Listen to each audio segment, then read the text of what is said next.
broadcasting.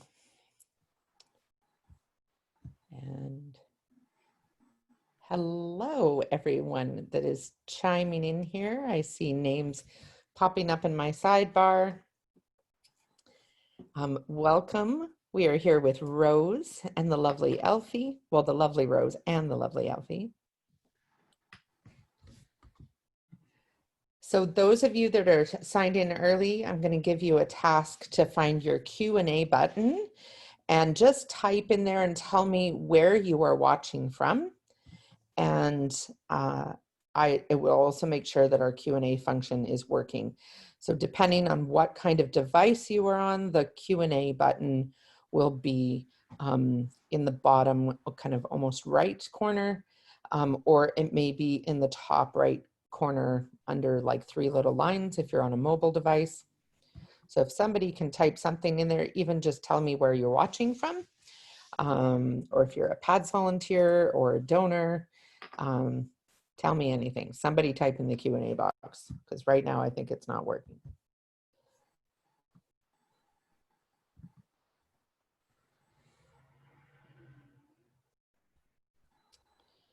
Hello, Sabrina, and hello, Cheryl. Thank you so much. And hello, Bahar. Okay, it is working. So things are coming through. So your next assignment is to type in any questions that you might have for Rose and Elfie. These lovely ladies have the notable distinction of being our very first hearing dog team to come on to our Tuesday, Tune In Tuesday. So we're very excited to have them here. And you're getting Tara up close and personal here, but it does help to have the camera a little bit closer to my face for Rose to know what I'm saying. So, all right. So Rose, thank you for being with us. And I also want to thank our closed captioner, Lanny, who is online right now, typing these lovely captions for those that are tuning in that need them.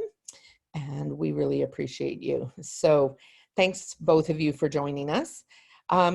Rose, I usually start out by asking every guest how it is that you came to be a PADS client. How did that happen? And I know for you that was a long time ago.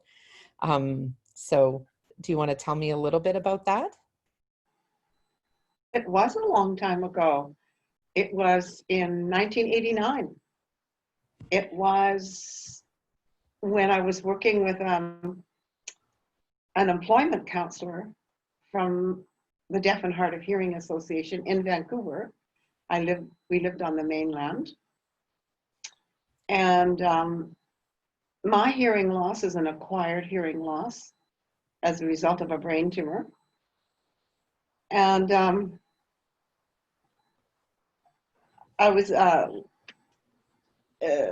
I needed some, it was a big adjustment for me to be hearing, and then overnight I became hearing impaired.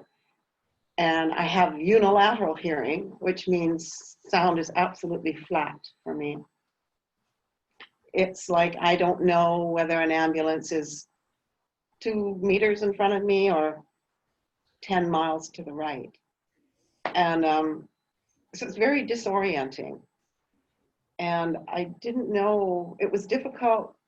I didn't know if I could continue working with children.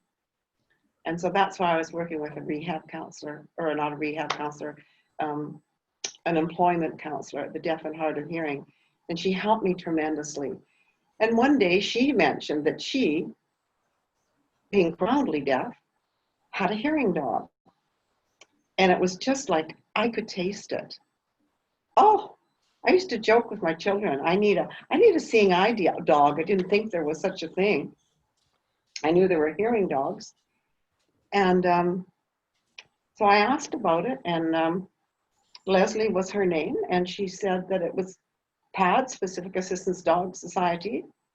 And I applied, and I got my first dog in 1989. And do you want to tell us about your first dog? You've heard about my first dog, I think, Tara. I sure have, but I don't think all of our guests may have read the story. She was a very special dog, so I think she's worth a minute or two of Oh, our interview if oh, you're comfortable sharing. thanks. You know, for years I didn't talk about Cleo. Cleo was her name, and I got a phone call from them within a year after applying, actually a little less than a year. And they said, not they, pads, you people, said that we have a dog for placement. She's a backyard poodle. She's apricot in color, and she's has not had her tail clipped, so it swoops up over her back, and she's quite beautiful. And so they brought Cleo to meet me, and I often said we were a match made in heaven, and we connected, bang, overnight. We were a team just like that, and she actually lost her life to a brain tumor on the same side as mine. So that goes to prove that we were a match made in heaven. Cleo was quite special to me because it was an acquired loss. And so I was very frightened. I was very frightened because your hearing connects you to nature. It connects you to sounds, to the lap of the water, and it connects you to where people are. It's a safety thing. So I was very nervous. I remember taking Cleo for one of our first walks, and I would hear sounds, and I could hear a skateboard.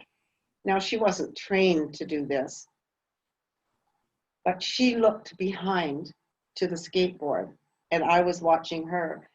And that's what she did for me. She restored my security and my confidence. Yeah. Yeah. That visual indication that the hearing dogs give is something that we don't always talk a lot about. We talk about how we train them to alert to sounds and provide that very physical alert that says, hey, I'm here. And there's a sound, let's go see what it is. But that visual, it's almost like they provide kind of that directional piece that you were talking about earlier that you were missing. And so I love that. I love that it gives you that little little visual indicator of where that noise is coming from. It's behind you instead of, beside or in front, or, who knows where. You're not looking all over trying to find it. Absolutely. Like I hear with my eyes, right? Yeah. And Cleo and Alfie now, they're with me 24/7. They're by my side all the time. And it's interesting, like when I got my first dog, it was explained to me when the telephone rings, that's what they're trained to do, is to alert me to the telephone. I have to act deaf, even when I hear it. So, I'm deaf as far as that dog is concerned, even though Yeah. I hear it. But I'm hearing with my eyes. Yeah. So. So I want to stop just for a second because we have a few more people that have joined in here since we came live and gave our instructions. So thank you everyone who's joined us. We're live here with Rose and Alfie, who are joining us from Victoria, right, Rose? Correct. Yeah. And so they're just sharing a little bit about their journey. And so if you're joining us just now, you will find a Q&A box in the bottom right of your screen, or if you're on a mobile device, it's probably in the top right, that you can click on and you can type questions in. So I've got a couple more questions for Rose, and then we'll move to questions that have been submitted by the audience. So feel free to type them in. Thank you, Sabrina, for your question. We'll get to it shortly. And Rose, so now you have this lovely girl, Elfie, and what you didn't mention, you did say she was a miniature poodle, but you didn't mention how big Cleo was. Cleo So was 11 pounds. 11 pounds, and Elfie weighs 60? 50. Oh, 50. Okay. So that is a big change, hey? big change. Yeah. Big change. When I lost Cleo, I was not going to have another hearing dog. It was devastating to me, devastating. I wouldn't look at another dog. You would think I didn't like dogs. So it took me many, many years. I had 2 bouts of losing the hearing in my good ear. So I was profoundly deaf. And so that said to me, I think you should apply for another dog. So it took me many, many years. And when I first applied, Ron, our wonderful client manager, Alfie, where are you going? Oh, there, you can really see her now. There she is. She's like, I want my little moment in the spotlight. Yeah. Hi, Elfie. Hi, pretty girl. There's those ears. So what was I saying? Oh, right. Ron. It said when he first came to interview me, again, after those many, many years, I don't want to even tell you how many years, that, no, Alfie, no, I don't put your head that way. We don't want to see your bum. This way. Come on, over here. That I'd be getting a small dog. And then when I got the call, Ron said, we have a dog for you. She's a small lab. And I go, small lab, but that's not 11 pounds. That's much bigger. So I wasn't sure. I wasn't quite sure how that was going to work. And it's been different. It's been very different. I mean, every dog is different, but it has been quite different to manage her and her size. Yeah. Yeah. And for those of you that are watching that aren't aware, PADS historically has used smaller breed dogs for our hearing dog program. We had many dogs come out of rescue or donations from breeders, etc. The rescue world, the populations that are in rescue now are not what they were 20 years ago. And, you know, where there, you know, we could find some really nice dogs with nice temperaments that had the confidence to do this kind of work. I think even over the last 7-8 years, the number of dogs that we've brought through, small breed dogs that we've brought through the program, I don't know, I want to say probably a dozen or more, and none of them have gone on to placement, which is heart-wrenching for us because we understand that, you know, for some of our clients, having a smaller breed dog, especially for this type of work, would be ideal. But we've had a lot of success with these smaller Labradors. Interestingly, a lot of them, I think probably just the females tend to be a little bit smaller, so they tend to be females. But we've had several over the last few years, and we're really, really excited about the work that they're doing. So it's definitely an adjustment. But if there's one thing we know about Rose, she has about as much perseverance in her as Miss Elfie does. And so the two of you were a different kind of match. But tell us a little bit about Elfie. What is she like? Well, listening to you, it's like well, I'll tell you what she's like.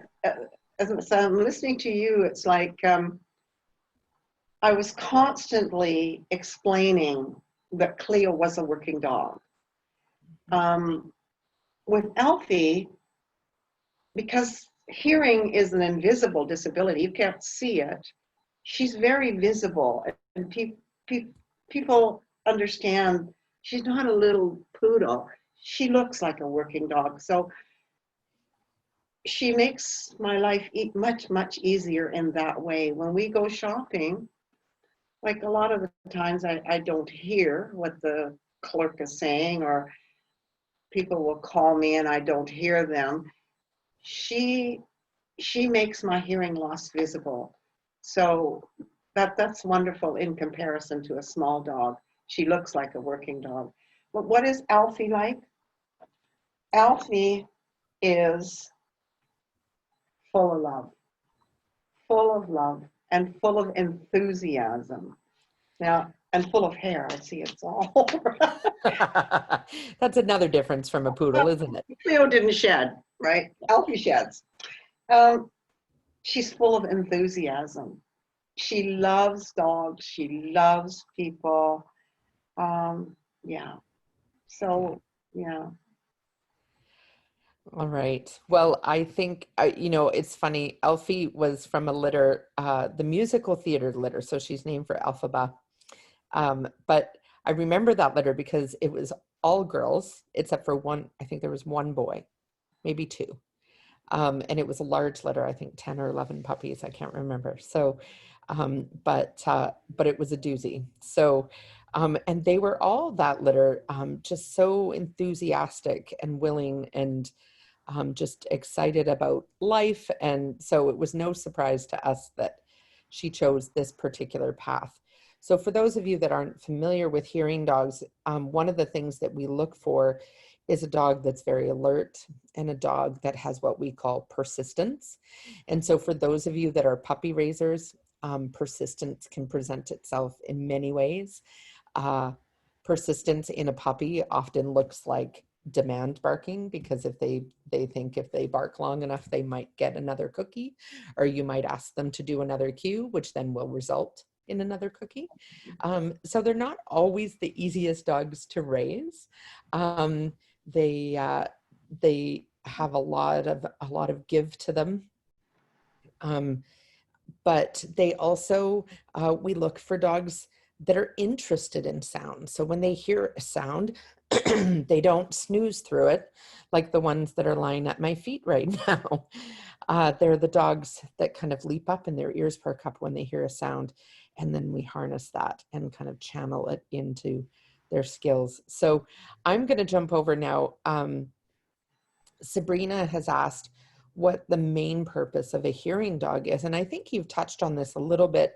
So I'm going to ask you to maybe dive a little bit deeper and say, what's the most important thing that Elfie does for you? Well, she's trained to alert me to 6 sounds: the telephone, the doorbell, the the most important one is the smoke alarm. She could save my life if I'm sleeping at, she's trained to alert me to the smoke alarm. And she saves me a lot of money because she alerts me to the oven timer. And I was burning food and I never hear the oven timer. But you asked what's her most important role would be the fire alarm, the smoke alarm. It's a safety issue. And the alarm clock, now I'm not working anymore.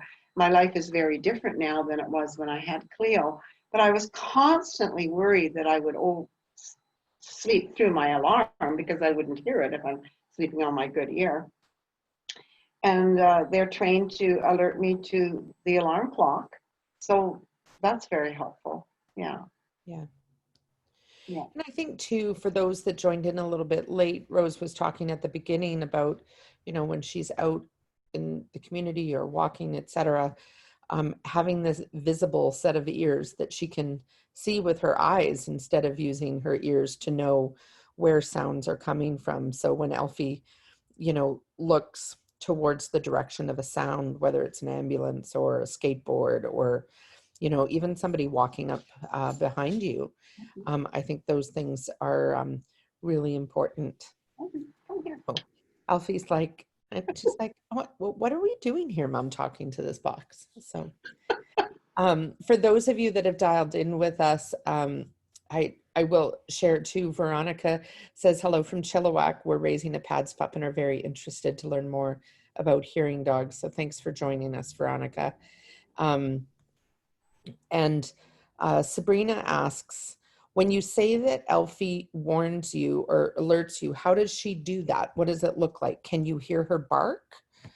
No, So thank goodness go ahead and explain what that alert looks like. they don't bark. Thank goodness. She I never once ever heard Cleo bark in the 12 years that I had Cleo. And I've heard Alfie bark twice when we were visiting my daughter and Alfie was playing with her dog. She barked. And I was so surprised. She has a big bark. Woof, woof. But no, they don't bark. What they do is, Cleo was different. Cleo was trained to get up on her hind legs and she would tap me on the knee. And then we are trained to work with the dog, and I would say, good girl, what is it? And it's a relationship of trust. For me to trust my dog, I say, what is it? And she will lead me to the phone. I'll say, good girl, give her a treat, answer the phone. Or if it's to the door, Cleo would alert me with her paw. Now, Alfie has been trained more to, and I don't like her paws on me. She's a heavy girl, and her paws are very sharp, and it can hurt. She's actually been trained to bunt me with her nose, and then I have the same response. Good girl, what is it? And I trust her to take me to whatever the sound is. Now, in the morning, to the alarm clock, Cleo slept in her kennel, and she'd jump out of her kennel and jump up onto the bed and walk up and down my body. And that was a wake-up call. Well, I don't want Alfie to jump up on the bed and walk up and down my body. So she comes to the side of my bed. She does a wonderful job of it. And she's very gentle. She'll tap me with her paw. And I'll say, good girl, what is it? And get up and turn the alarm clock off. Mm-hmm. Yeah. Sabrina says, thank you so much. It helps to understand the importance of the relationship and the need. Sabrina from Chilliwack? No. I don't know if Sabrina's in Chilliwack. Somebody was from Chilliwack. Hi. Oh, that was Veronica. Hi, Chilliwack. Cleo and I were from Chilliwack. Oh, that's awesome. I think the other thing, could you just touch on, because people may not realize, so when you say good girl, what is it? She leads you to that sound. What happens if it's a smoke alarm? Tell people about that. How is that different? Yes. Thank you, Tara. Thank you. It's different because that's the one sound that she will alert me, bunt my knee, and then she goes into a down. And when I see that down, I know it's a smoke alarm. Yeah. And the reason we train it that way is because obviously we don't want Alfie to lead Rose into a fire, for example. We want her to know that there's danger so that she can make appropriate decisions in terms of, you know, being cautious about opening her bedroom door, for example, if a smoke alarm's going off, things like that. Heaven forbid that should ever happen, but those are really critical to making sure that both Alfie and Rose stay safe in those kinds of situations.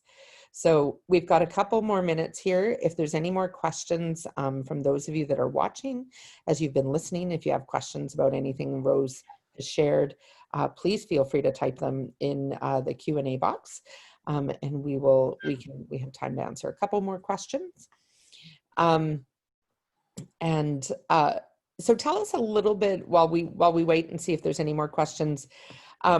What life is like in retirement and what some of the activities are that you're able to do with Alfie out in the community. I know it's been a little bit different during this COVID time, I'm sure, if you want to touch on that, but I know usually the two of you are quite active. It's very different with COVID, but I'm very grateful to have Alfie at this time of COVID. You know, she's a wonderful companion. She's my best friend, and she gives me a purpose. I have to look after her. I'm responsible for her, and she's responsible for me. It's really a win-win situation. But we used to volunteer at the hospital, do volunteer shifts at the gift shop, and Alfie would just lay at the cash register. She would lay there for 4 hours while I did my shift.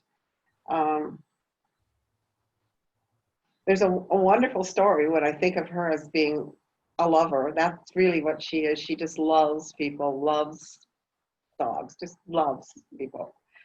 But maybe I won't take up the time unless you want me to go there. No, tell us the story. That story. Well, on one of my shifts, I got a phone call, and this lady said, I'm calling from Toronto, and my friend is in palliative care.